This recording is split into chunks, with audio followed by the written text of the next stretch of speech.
shine when the light grows dim. Sing 1, 2, 3, 4, 3, 2, 1. 'Cause no one can do it like we do it, like we do it, like we do it. 'Cause no one can do it like we do it, like we do it. Welcome back, everyone, to Fear of a Flat Planet. I'm Liam Brearley, and with me today is Mr. Jack Collins. How are you? I'm good. How are you, Liam? I'm good, man. How was your summer? How was everything? How was the off season? It was pretty interesting. Like a lot different than previous years with COVID and everything, kind of being stuck in isolation. But it was nice to hang out with family, and I guess since we're traveling all year, it's kind of you don't really get to spend a lot of time with family, so it was, I don't know, that was a positive, I guess. You're on the national pipe team now. Yeah. Correct?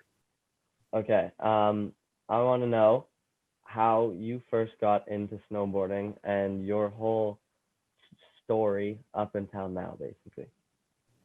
Okay. I guess it starts pretty young. My parents they were both into snowboarding. They both competed. My mom still actually teaches.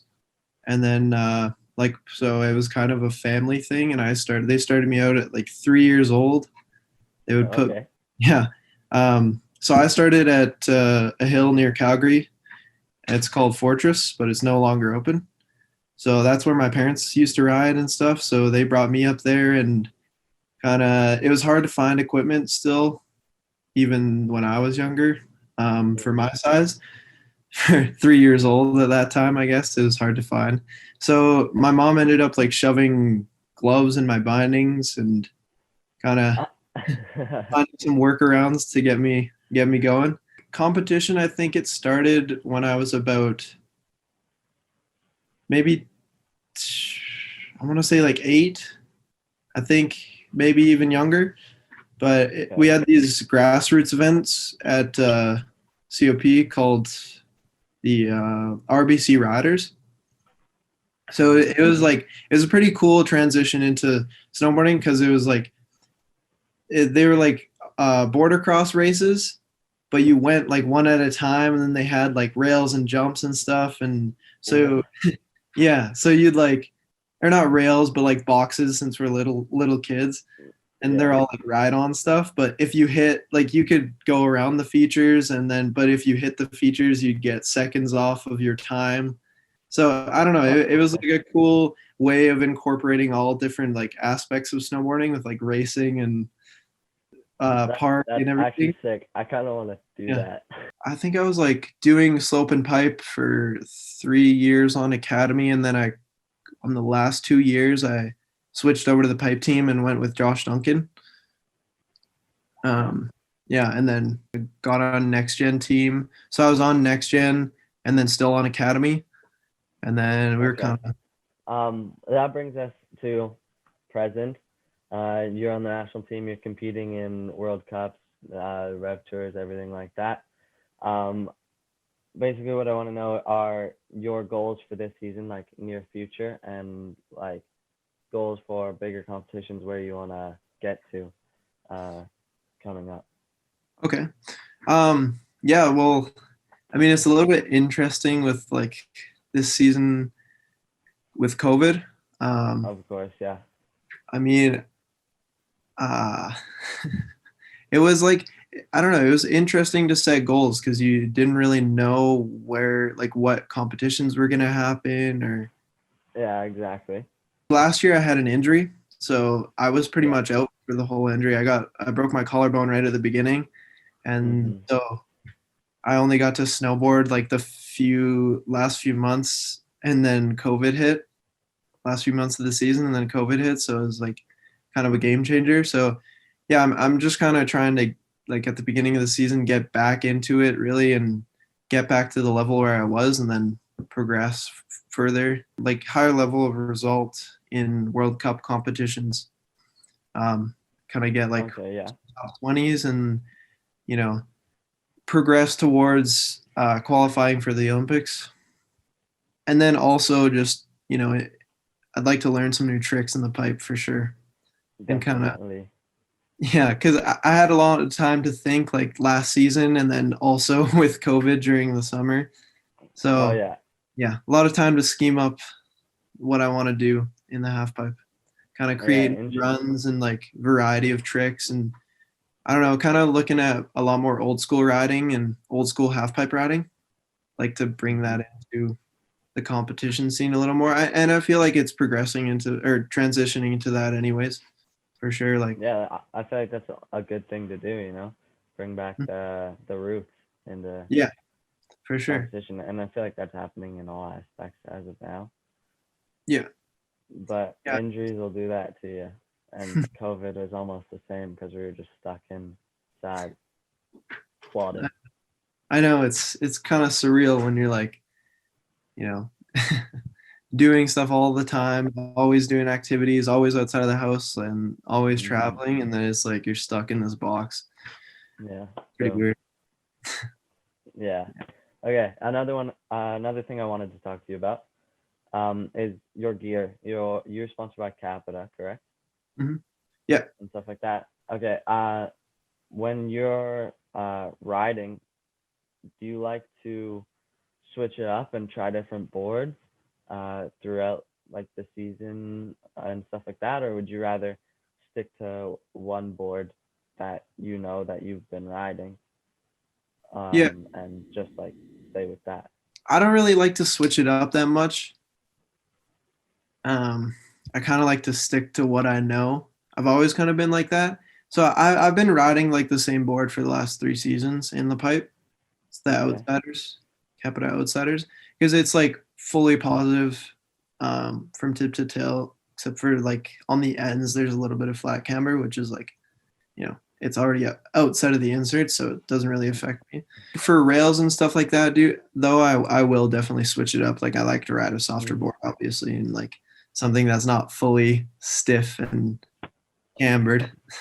Wanted to know your likes and dislikes when it comes to like snowboarding as a whole or the culture that is snowboarding.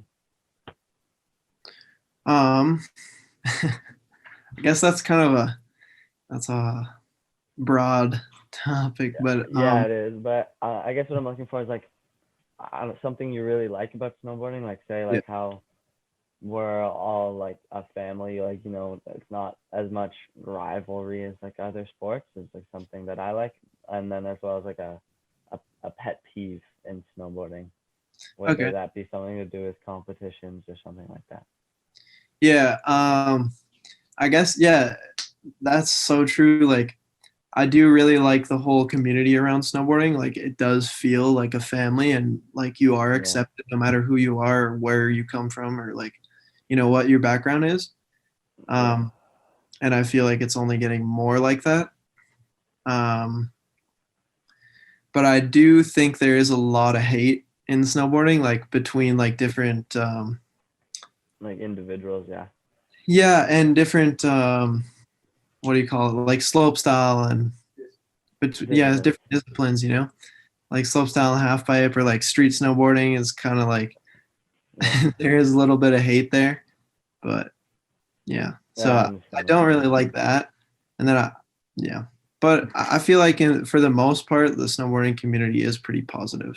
Everyone's pretty generous too. Like I'm so thankful. Like I wanted to mention earlier, like when you're talking about sponsors too, I'm so thankful for like my sponsors for Kingpin and they help me out so much and it's like it's kind of it's crazy to think sometimes like take a step back and be like holy I'm getting product for just snowboarding like Yeah, that's man. pretty cool. That's a crazy feeling, and it's good to hear coming from you. Um, the last thing I wanted to talk to you about is we've been talking about getting to these, like getting better results in World Cups. You want to qualify for the Olympics. You're already on the national team, but how are you training yourself or getting yourself ready to get to that next level?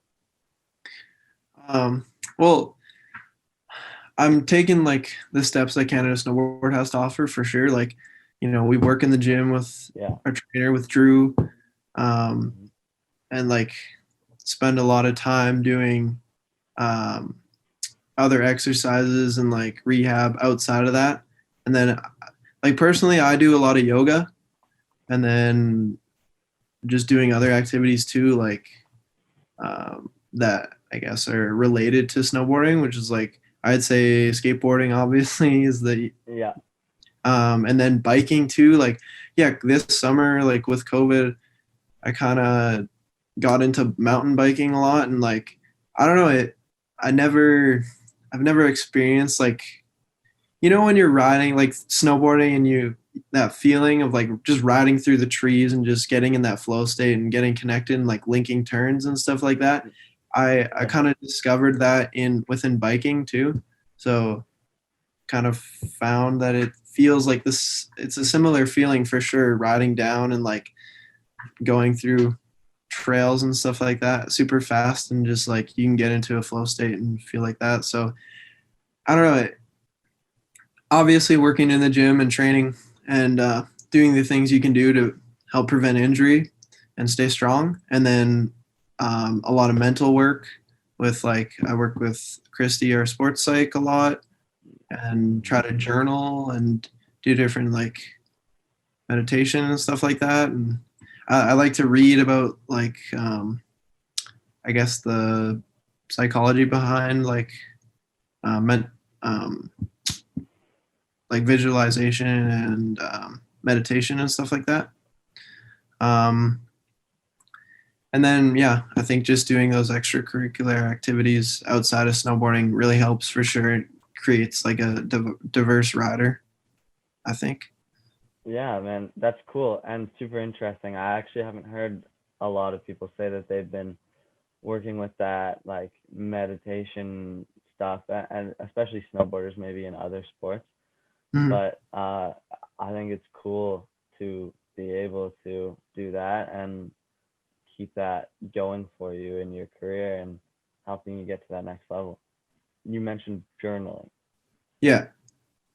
So, what do you do you have like different journals? What do you use them for? Like I try to journal every day. I'll try to like kind of just do reflect on like the day, or if I'm like I don't know, bummed on something or mad about something, I feel like it helps to journal it out, and like you can kind of reflect on it, and yeah, I guess realize when you're making some wrong choices, or you know, I don't know. It's just like I think it helps a lot for being able to reflect and change things if you need to. Yeah, man, that's sick. Kind of stay That's on top cool of to it. hear too. Yeah, yeah. Yeah. Okay, maybe I should try that.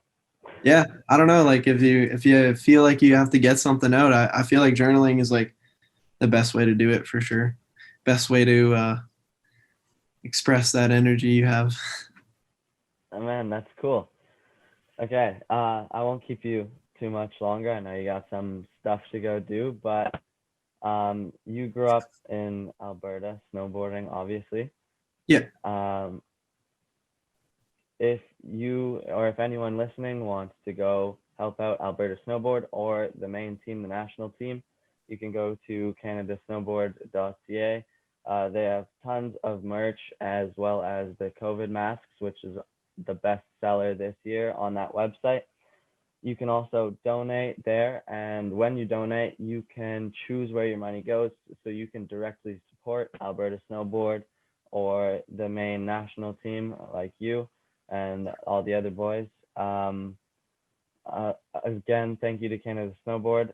Thank you to Skull Candy for sponsoring this podcast, and thank you, Jack, for joining me today.